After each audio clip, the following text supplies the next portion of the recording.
So you're wanting to make a greater impact in the world, right? And let me guess, you're trying to find the ways how you can share your unique gifts and your unique superpowers to the right people because you want to make that difference, right? Well, have you ever felt like the harder you try and share those gifts, the more resistance you feel?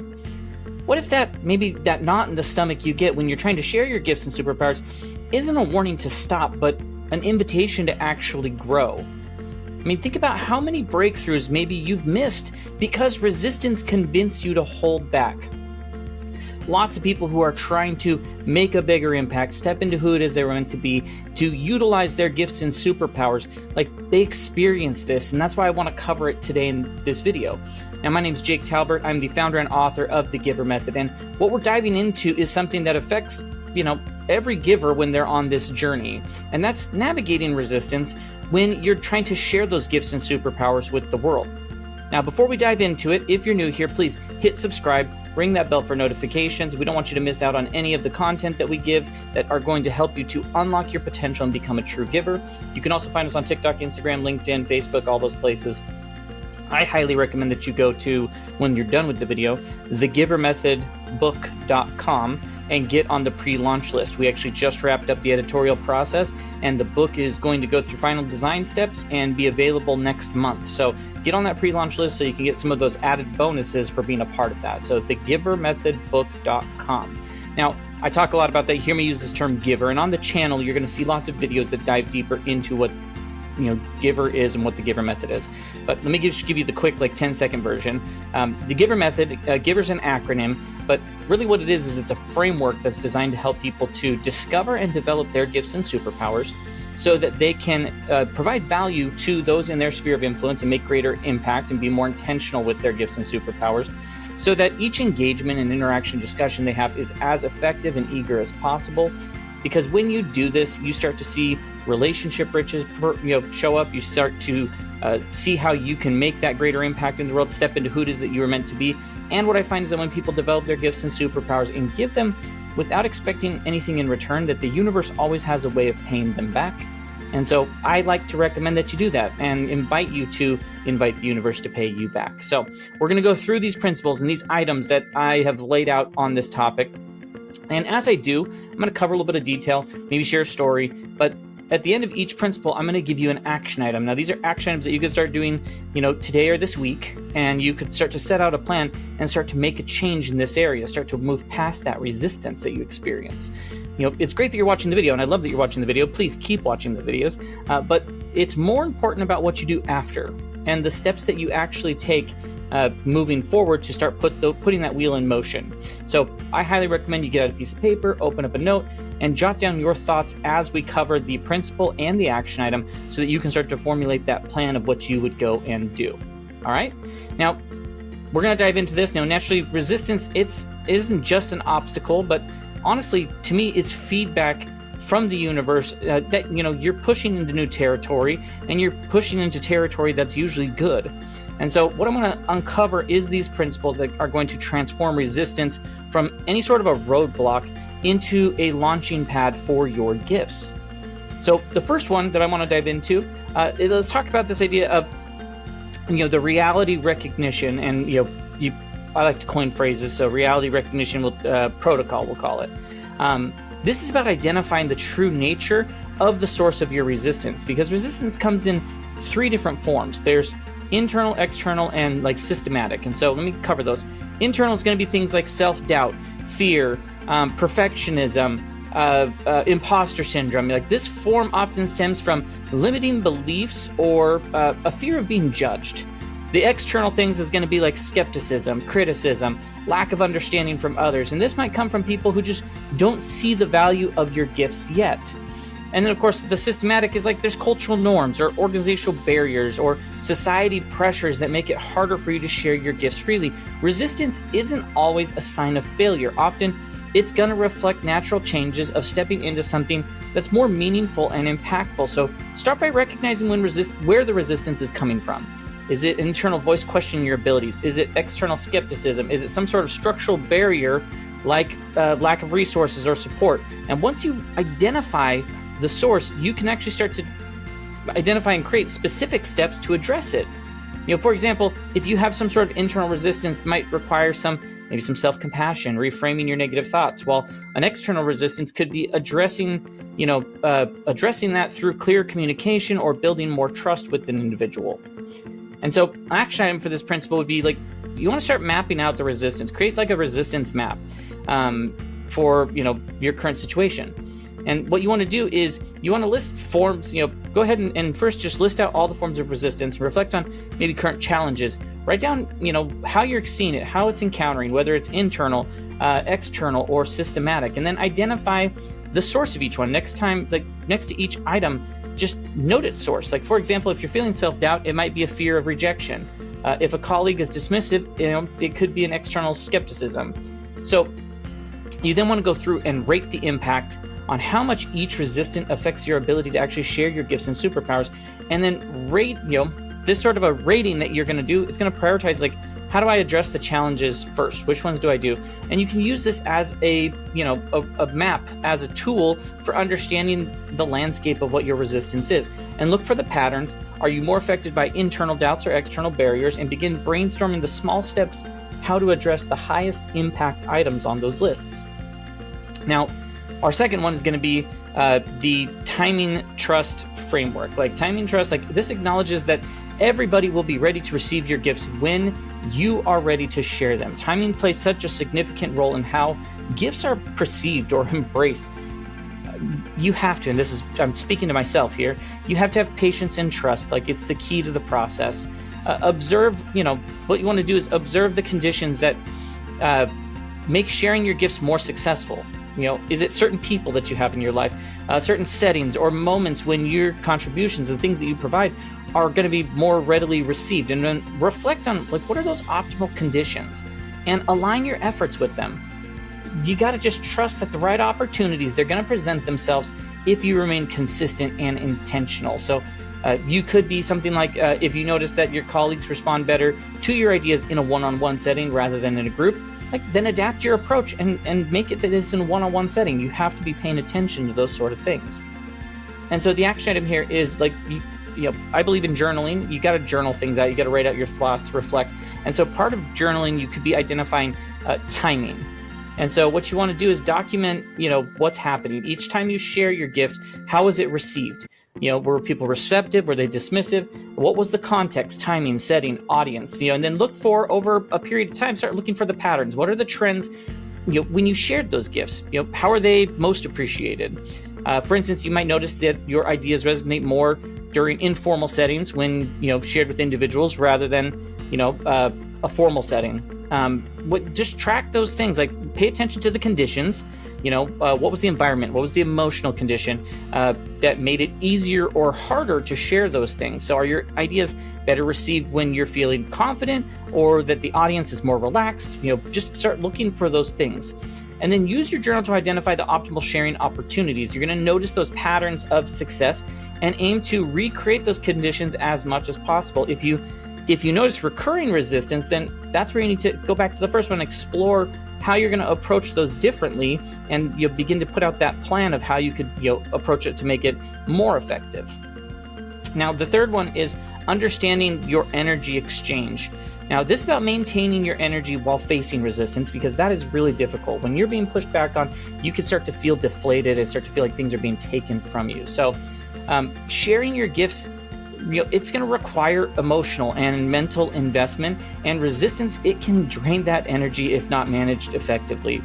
And so what you want to focus on, this is really going to focus on, the balance between giving and replenishing. So what you want to do is you want to create a routine that allows you to replenish your energy.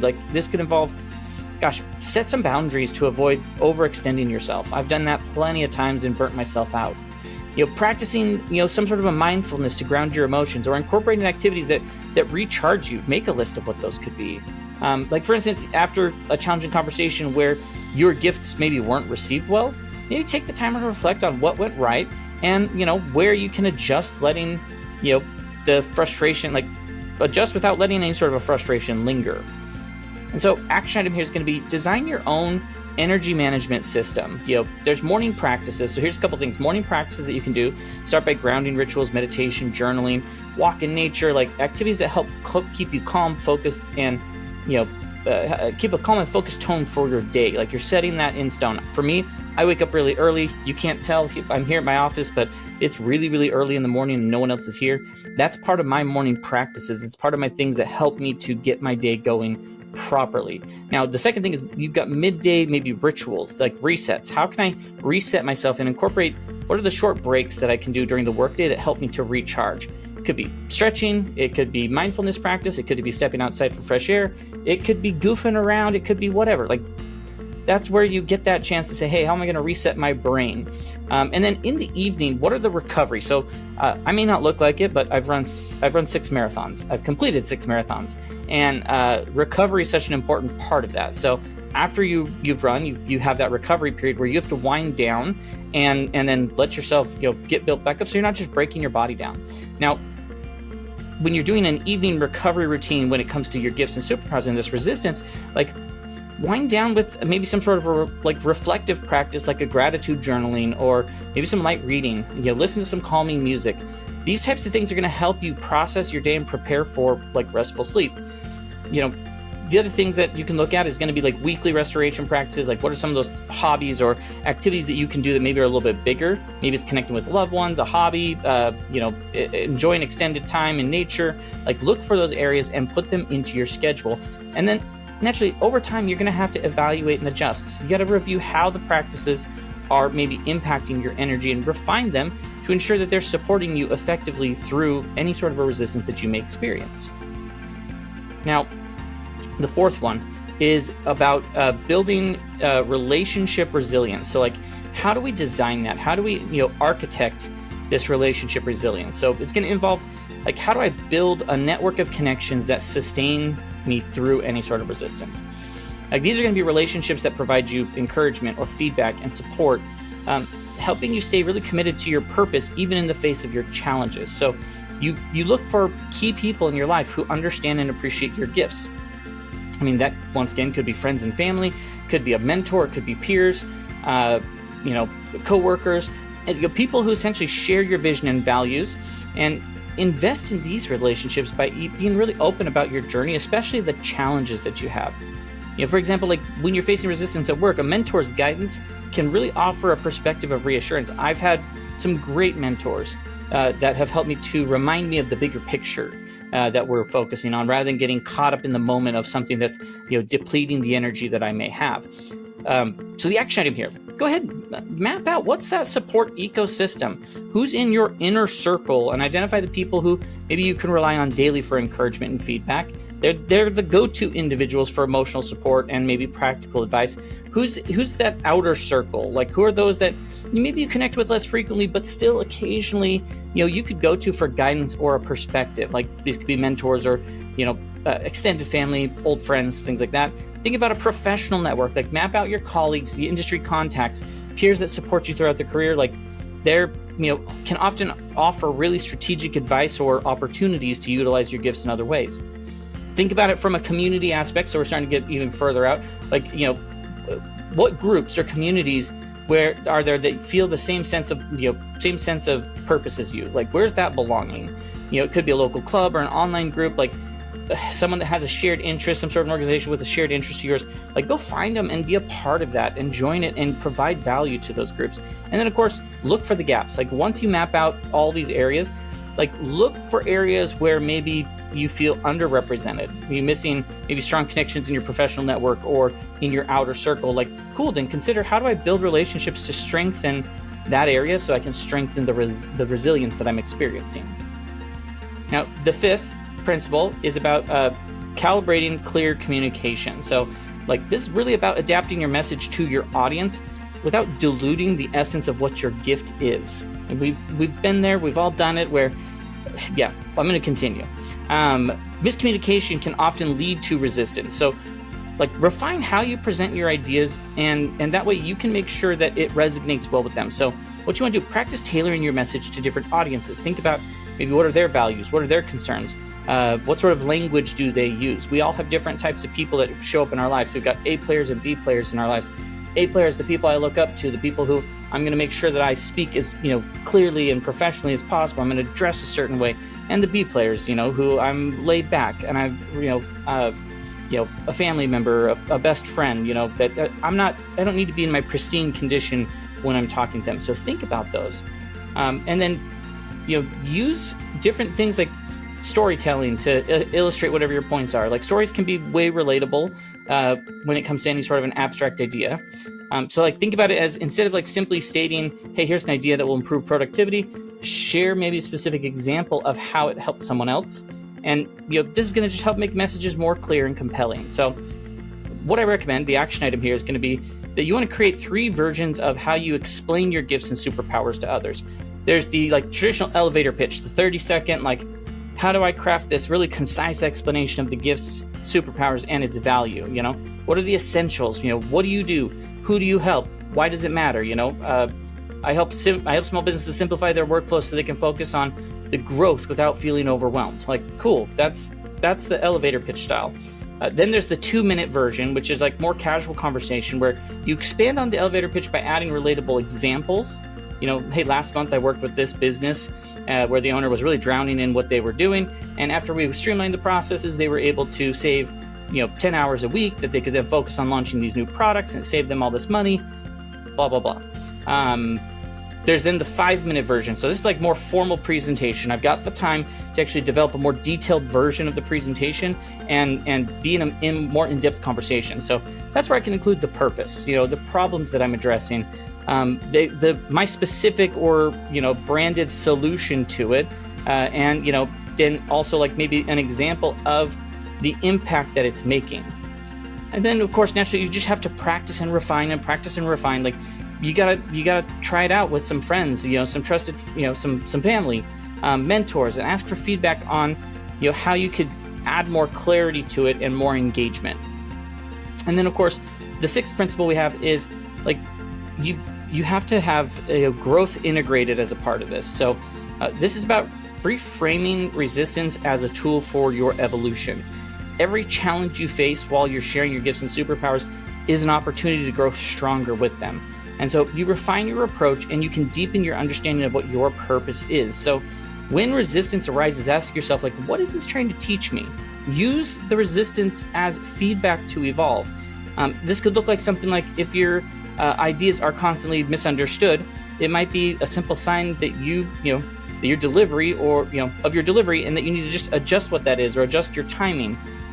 So as you go, keep a journal documenting the lessons you learn and how you've maybe adapted responses to different challenges. Over time, it starts to create this roadmap. You look for those patterns and such that show up, so that you can build on this resilience and identify more growth. So the action item here is, do that. Journal. What's the growth through resistance that you're experiencing? First, just document instances of the resistance, each time you encounter it. What was the situation? What happened? Who was involved? How did it make you feel? We talked about that earlier. Then identify the lessons learned. Reflect on what that resistance taught you. Did it reveal a gap in your approach? Did it highlight a need for clear communication or better timing? And then, track it. Write about maybe how you applied those lessons learned. What changed? In the feedback showed that my explanation was unclear, so I found new ways of how I could refine it, so I could get better results in the future when I'm providing that. And then, of course, celebrate evolution. At the end of each month, review your journal and see how you've grown through that sort of a resistance. And then celebrate these moments as where, challenges become stepping stones towards the greater impact that you can go and make. Now, each principle that we talk about, they build on each other to this really holistic approach of overcoming resistance. So you recognize that root resistance and trust the timing and manage the energy. It's going to create that foundation to just be really persistent with what you're doing. And so go to those, we talked about, build those support groups, refine your communication, embrace growth through challenges, and ensure that you're staying aligned with your purpose, and that you continue to share your gifts and superpowers as effectively as possible. Now, as you do, there's going to be resistance to the resistance things you're doing. You're going to get pushback, challenges when you're trying to work through resistance. So there's that fear of judgment. Great, reframe it. Find those ways to move past it. You're going to have feel this lack of maybe visible results. It's like, okay, cool. Track those small wins. Redefine what success looks like for you. Look for when people have given you great feedback or testimonials, and like celebrate that process you've gone through. It could be things like inconsistent support. So that's why having your different inner circle, outer circle, your professional networks. That's why having these are so important. And then just make sure that you're communicating your needs as clearly as possible. Be open that maybe there's new connections you need to make as a part of that. And then just practice that self support. How do you recharge yourself? And then that goes to the energy depletion. You got to set those boundaries. You got to incorporate recovery practices and delegate or simplify things as much as possible. And then just listen to your body. Listen to what it's telling you. Of course, the last one there is, maybe there's a message misalignment. That's fine.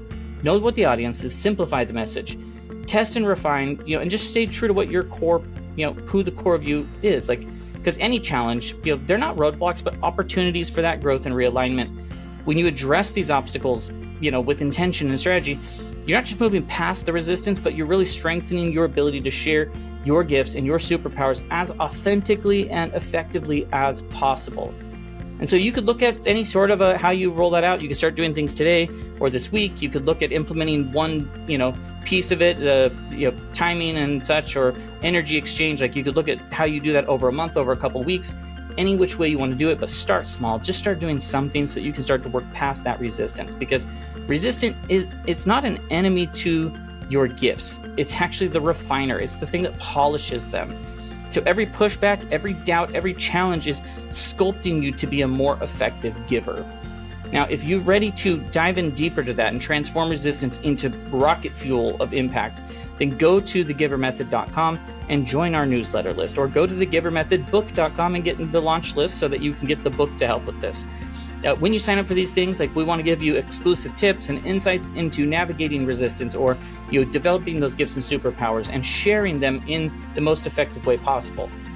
Now, if this video, if it resonated with you, please give it a thumbs up. Maybe you need to share it with someone who's facing resistance themselves or is struggling to share their own gifts. And let's make sure that we have that positive ripple out from every little impact that we do. And so until next time, please just keep growing and keep giving. And remember that this idea of resistance, it isn't trying to stop you. It's actually preparing you for your next level of impact. And the world's waiting for you to step into that. The world is waiting for you to make that impact. I believe in that. I believe in you. It's time for you to believe in you and start working through this resistance. Until next time, have a great rest of your day.